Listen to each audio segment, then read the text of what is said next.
یہ شان و عظمت ہے حافظ قرآن کی۔ سنن ابو داؤد میں سرکار کا فرمان ہے، حضور کہتے ہیں اللہ تعالیٰ روز حشر حافظ قرآن کے والدین کے سر پہ ایک تاج سجائے گا۔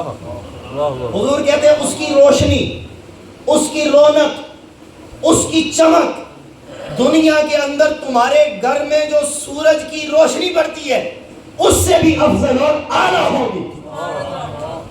اچھا، حافظ قرآن کے والدین کے سر پہ اتنا خوبصورت اور چمکدار برق بار تاج ہے، تو خیال کرو نا حافظ قرآن کے سر پہ کتنا اعلیٰ تاج ہوگا، یہ والدین کے لیے۔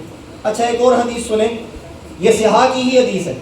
نبی اکرم صلی اللہ علیہ وسلم فرماتے ہیں وہ بندہ جس نے قرآن پڑھا، اسے یاد کیا، فَأَحَلَّ حَلَالَهُ وَحَرَّمَ حَرَامَهُ، قرآن کے حلال کو حلال جان کے اس پہ عمل کیا، قرآن کے حرام کو حرام سمجھ کے اس سے باز رہا، اللہ تعالیٰ اس حافظ قرآن کی، اس کے خاندان کے 10 ایسے بندوں کے حق میں شفاعت قبول کرے گا جن کے گناہوں کی وجہ سے ان پہ جہنم واجب ہو چکا تھا۔